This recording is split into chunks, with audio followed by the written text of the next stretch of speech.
بسم اللہ الرحمن الرحیم۔ یہ سوال بہت کامن مجھ سے ہوتا ہے، میں ایک دفعہ اس پہ کلپ بھی ریکارڈ کروا چکا ہوں، لیکن اگین بار بار یہ کویسچن ریپیٹ ہو رہا ہوتا ہے۔ مفتی طارق مسعود صاحب کے حوالے سے لوگ کہتے ہیں آپ کی بڑی ریزمبلنس ہے، کوئی کہتا ہے آپ ان کے بھائی ہیں، کوئی کہتا ہے آپ ان کے بیٹے ہیں، کوئی کہتا ہے آپ کزن ہیں، مختلف سوالات ہو رہے ہوتے ہیں۔ میں پہلے اس کی وضاحت بھی کر چکا ہوں، اور ایک صاحب نے بھی یہ پوچھا کہ بھائی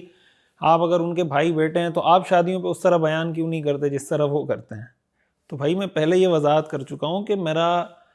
مفتی طارق مسعود صاحب ہمارے بہت اچھے دوست ہیں، ہمارے بہت سینئر ہیں، جامعۃ الرشید میں استاذ الحدیث ہیں، یہاں کے سینئر مفتی ہیں ماشاءاللہ۔ میں بھی جامعۃ الرشید میں پڑھاتا ہوں، مفتی طارق مسعود صاحب ہم سے بہت سینئر ہیں، یہاں پر تقریباً کوئی 10 12 15 سال سینئر ہیں ہم سے تدریس میں اور ٹیچنگ میں، تو بہت مستند عالم دین ہیں۔ لیکن میرا ان کے ساتھ ایسا کوئی خونی رشتہ نہیں ہے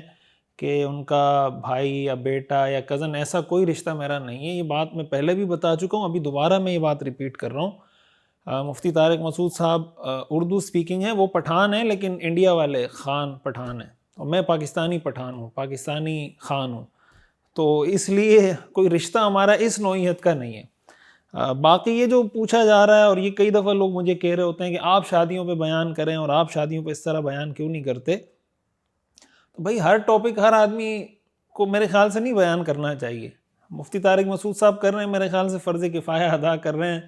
پوری امت کی طرف سے، پوری علماء کمیونٹی کی طرف سے، بلکہ میں تو ساتھ جب بھی اس طرح کا موقع آتا ہے ماشاءاللہ وہ تو آلریڈی ان موضوعات پہ بیان کر رہے ہیں۔ میں تو اس موقع پہ ہمیشہ یہ بات کہنا چاہتا ہوں بیلنس کرنے کے لیے چیزوں کو، کہ ہمارے ہاں بعض اوقات مفتی طارق مسعود صاحب خود اس پہ کئی دفعہ بات کر چکے ہیں، یعنی میں یہ نہیں کہہ رہا کہ وہ یہ بات نہیں کر رہے ہوتے، وہ خود اس پہ کئی دفعہ بات کر چکے ہیں کہ بھائی لوگ میرا آدھا بیان سنتے ہیں آدھا نہیں سنتے، یا اپنے مطلب کا بیان سنتے ہیں دوسرا نہیں سنتے۔ تو بھائی دوسری شادی، تیسری شادی، چوتھی شادی، کسی کو اللہ نے وسعت دی ہے، وہ عدل اور انصاف کر سکتا ہے، تقاضے پورے کر سکتا ہے، بالکل اس کو کرنی چاہیے۔ لیکن ہمارے ہاں بہت مسئلے مسائل ہو رہے ہیں دوسری تیسری شادی کے نام پر، لوگ کر لیتے ہیں، بعد میں نباہ نہیں کر سکتے، اس کو چلا نہیں پاتے، اور اس کی وجہ سے یا تو پہلی بیوی کو بالکل اگنور کر دیتے ہیں، اس پہ ظلم و ستم شروع کر دیتے ہیں، یا دوسری بیوی کو بالکل اگنور کر دیتے ہیں، کچھ عرصے کی ایک خواہش ہوتی ہے اور پھر اس کے بعد جناب اس کو لٹکا کے رکھتے ہیں۔ قرآن کریم نے اس سے منع کیا ہے کہ بھائی اگر تم یہ نہیں کر سکتے تو پھر ایک ہی فواحدتاً، تو ایک ہی بیوی رکھو، پھر ایک سے زیادہ نہ رکھو۔ تو یہ جو ہمارے ہاں عورتوں کے ساتھ آئے دن اس طرح کی چیزیں ہمارے سامنے آ رہی ہوتی ہیں، ظاہر ہے کہ ہمارے معاشرے میں جب عورت پہ ایک دفعہ طلاق کا دھبا لگ جاتا ہے کہ اس کو کسی نے طلاق دے دی ہے، پھر طلاق بھی ایسی کہ اس کی دوسری شادی ہوئی، اور دوسری شادی یعنی مرد کی دوسری شادی تھی، عورت کی پہلی شادی تھی، اور وہ دوسری شادی جس مرد کی تھی اس نے اس کو طلاق دے دی، اب عورت کی پہلی شادی تھی اس پہ طلاق کا دھبا لگ جاتا ہے۔ تو یہ جو افراط و تفریط ہمارے معاشرے میں پائی جا رہی ہے نا، اس کی اصلاح کی ضرورت ہے، اس میں بیلنس رکھنے کی ضرورت ہے۔ تو بعض اوقات لوگ بیان سنتے ہیں بڑے جوش میں آ جاتے ہیں کہ بھئی میں نے بھی دوسری شادی کرنی ہے، تیسری کرنی ہے، چوتھی کرنی ہے۔ تو مفتی طارق مسعود صاحب سے آپ نے کئی دفعہ سنا ہوگا، وہ آپ کو یہ بتا رہے ہوتے ہیں کہ بھئی ثواب کی گارنٹی ہے، حالات کی گارنٹی نہیں ہے۔ اب بعد میں لوگ حالات افورڈ نہیں کر پاتے، یا ان کے مالی حالات ایسے نہیں ہوتے، یا کوئی بھی ایسی سچویشن ہوتی ہے کہ وہ اس کو افورڈ نہیں کر پا رہے ہوتے، تو اس لیے عورتوں کے حوالے سے ہمیں محتاط ہونا چاہیے، عورتوں کے حقوق کا خیال بھی رکھنا چاہیے، اور پھر عدل و انصاف کے تقاضے ظاہر ہے آپ کو پورے کرنے ہیں۔ تو اس کو آپ اگنور نہیں کر سکتے کہ یار اور ہم کون سے سارے کام اچھے کر رہے ہیں، اگر اس کام میں بھی گناہ ہو گیا اوروں میں بھی ہو رہا ہے تو ٹھیک ہے، باقی بھی گناہ کر رہے ہیں یہ گناہ بھی کرتے رہیں گے، تو یہ تو کوئی طرز عمل نہیں ہے۔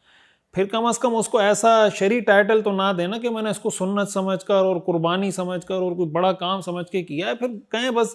مطلب میں یہ نہیں کہہ رہا کہ پھر، اور بعض صورتوں میں بلکہ ہو سکتا ہے کہ وہ شادی کرنا اس کے لیے ناجائز ہو جائے، اگر اس کو یقین ہے، علماء نے لکھا ہے کہ بھئی کسی کو یقین ہے کہ میں شادی کے بعد اور عورت کے بیوی کے حقوق ادا نہیں کر سکوں گا، میں ظلم کا مرتکب ہوں گا، یقین ہے، تو اس کے لیے تو نکاح کرنا حرام ہے، جائز ہی نہیں ہے۔ پہلا نکاح جائز نہیں ہے تو دوسرا کہاں سے جائز ہوگا؟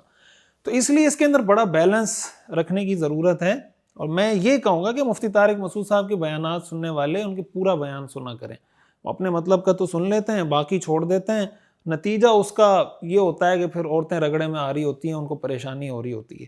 تو یہ ہمارے معاشرے کا بہت اہم ٹاپک ہے کہ ہماری خواتین کو جس طریقے سے اگنور کیا جا رہا ہوتا ہے بعض اوقات، اور جس طریقے سے ان کو ٹریٹ کیا جا رہا ہوتا ہے، یہ خود ایک ایسا موضوع ہے میں سمجھتا ہوں جس پہ مستقل ایک عالم دین کو مستقل اس کو موضوع بنا کے بات کرنی چاہیے کہ ہمارے معاشرے میں اسلام نے عورت کو کیا حقوق دیے ہیں اور ہمارا معاشرہ ان کو کیا حقوق دیتا ہے. تو جب آپ اسلام کا معاشرے کے ساتھ کمپیریزن کریں گے بہت ساری چیزیں آپ کو ایسی ملیں گی کہ اسلام تو وہ حق دیتا ہے لیکن مسلمان نہیں دیتے. اللہ تعالی ہمیں سمجھنے اور عمل کرنے کی توفیق عطا فرمائے.